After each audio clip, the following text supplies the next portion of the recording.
October 29, 2008, the global financial system is collapsing. Lehman Brothers is dead. The stock market is in free fall. At 6:30 a.m., a phone rings in the London office of Barclays Bank. On one end is Bob Diamond, the bank's CEO. On the other is Paul Tucker, Deputy Governor of the Bank of England. Tucker's message is careful but clear. Barclays' borrowing rates look too high.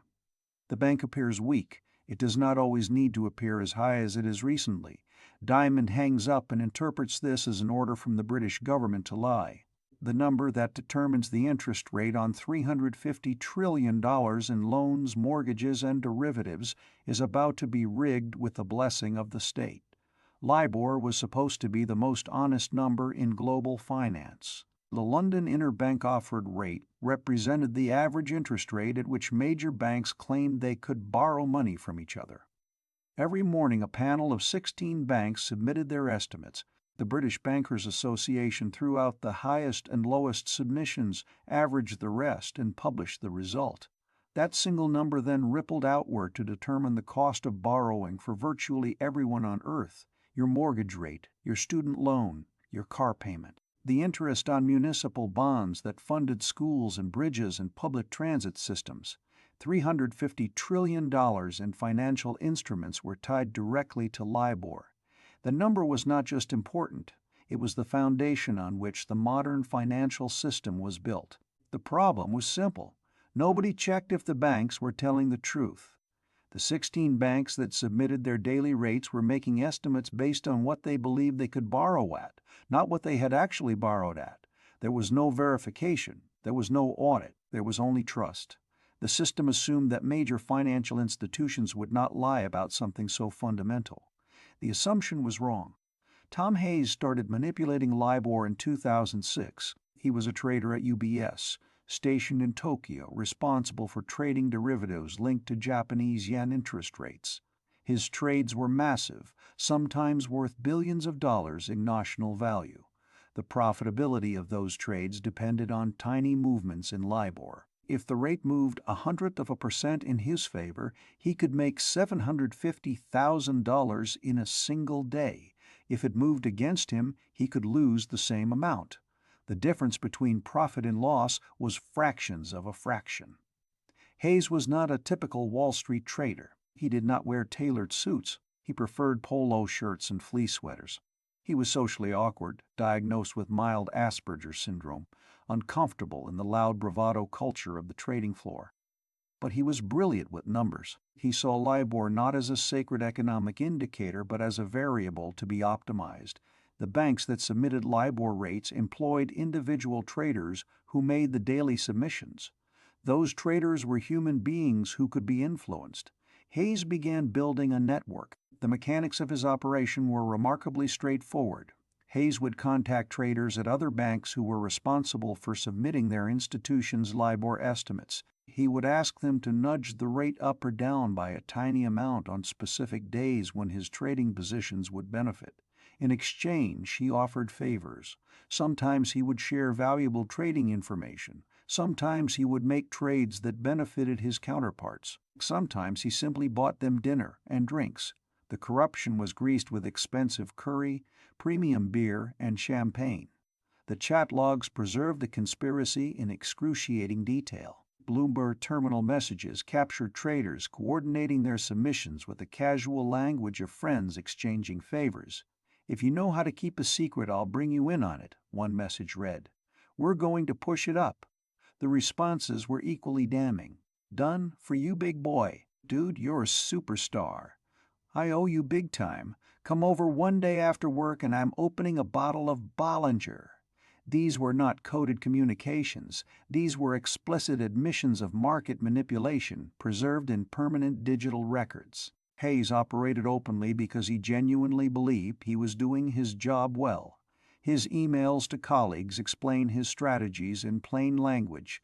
He described himself in one message as a serial offender, kinda like a chaotic good. He saw no distinction between aggressive trading and rate manipulation. Both were tools to maximize profit. The fact that his actions affected millions of borrowers around the world did not register as morally relevant. The math was the only thing that mattered. The network expanded across banks and continents.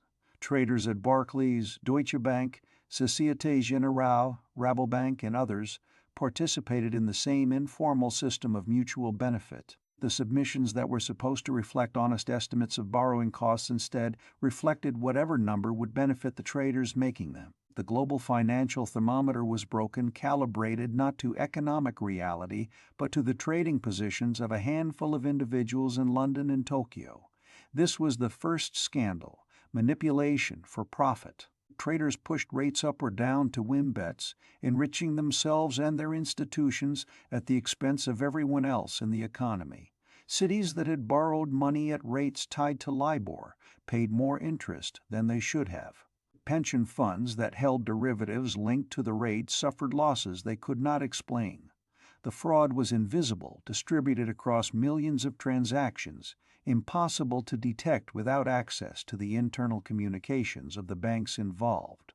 Then came 2008, and the scandal became something darker. The financial crisis created a new incentive to lie about LIBOR.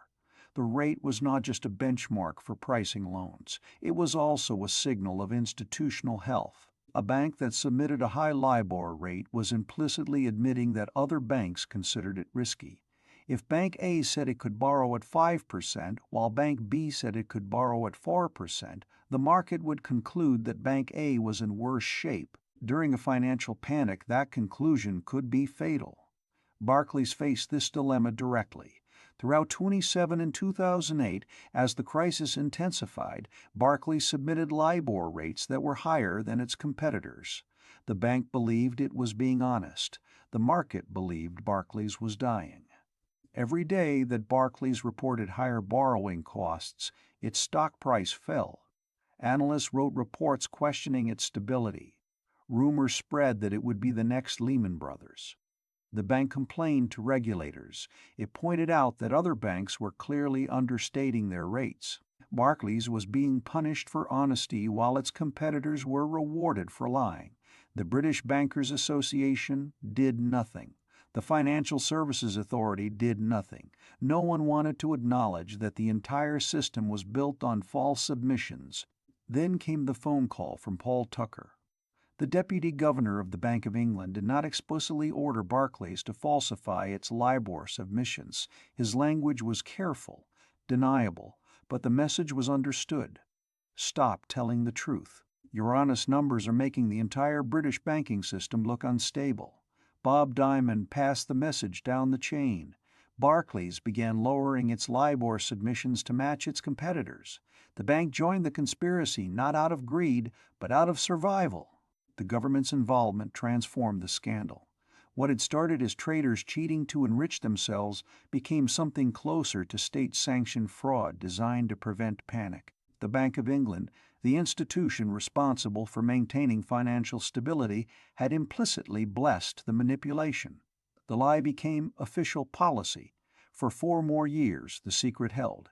Regulators in multiple countries had received warnings about LIBOR manipulation. The Wall Street Journal published an article in 2008 questioning whether the rates were accurate. Academics produced research showing statistical anomalies in the submissions. The evidence was hiding in plain sight. Nobody acted. The unraveling began in 2012. American regulators, working independently of their British counterparts, had been building cases against individual traders. The Commodity Futures Trading Commission and the Department of Justice obtained the chat logs. They saw the Bollinger messages. They saw the thank you notes. They saw the explicit coordination across banks that was supposed to be competing. On June 27, 2012, the CFTC and DOJ announced a $450 million settlement with Barclays for LIBOR manipulation. The announcement detonated across the financial world. For the first time, the public understood that the number determining their mortgage payments had been rigged. The outrage was immediate. Politicians demanded hearings. Newspapers ran front-page investigations. The British Bankers Association, the organization responsible for administering LIBOR, faced calls for dissolution. Bob Diamond was summoned to testify before Parliament.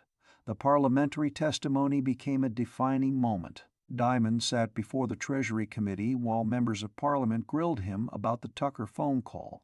Diamond attempted to deflect blame onto the Bank of England, suggesting that the government had pressured Barclays to lower its submissions. Paul Tucker was forced to testify as well, denying that he had given any such instruction. The transcript of the original call was examined word by word. Tucker's careful language, "It does not always need to appear as high," was parsed for evidence of explicit direction. The ambiguity was the point. Everyone understood what was being asked, but no one could prove criminal intent. Bob Diamond resigned 3 days after the settlement was announced. His departure was framed as accountability for institutional failure. He was not charged with a crime. He left with a pension worth tens of millions of dollars. The CEO who had interpreted a government suggestion as an order to commit fraud walked away financially secure.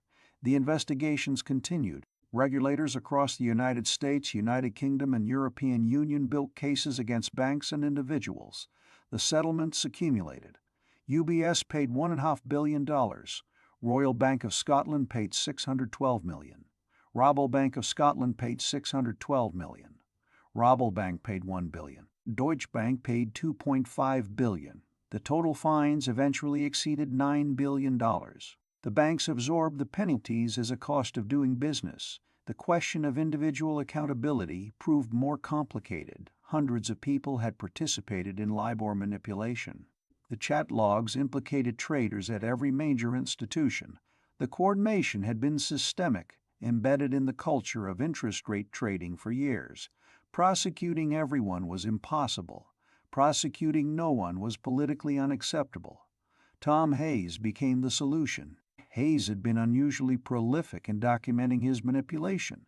His emails and chat messages provided a comprehensive record of his activities.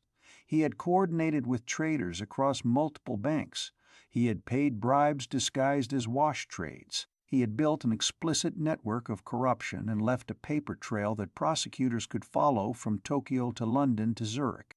His social awkwardness, the same trait that had made him effective at building trading relationships through calculated generosity, now made him an unsympathetic defendant. He did not look or act like a Wall Street villain, but he did not look like a victim either. The trial took place in 2015. Hayes argued that his actions were sanctioned by his employers, that LIBOR manipulation was industry-wide, that he was being prosecuted for doing what everyone else did. The jury did not accept his defense. On August 3, 2015, Tom Hayes was sentenced to 14 years in prison for conspiracy to defraud. The judge called his conduct breathtaking arrogance. The sentence was later reduced to 11 years on appeal. It remained the harshest punishment imposed on any individual for LIBOR manipulation. Hayes went to Wandsworth Prison while executives at multiple banks, people who had either participated in or knowingly tolerated the same practices, remained free.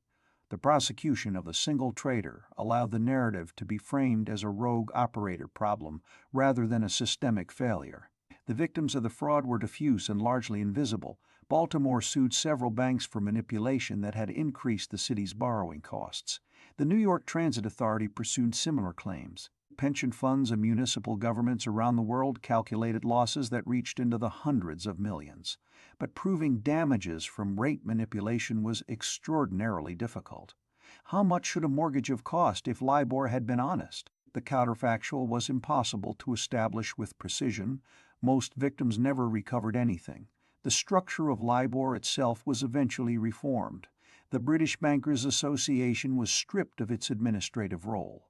A new regulator took over. The submission process was modified to require more verification.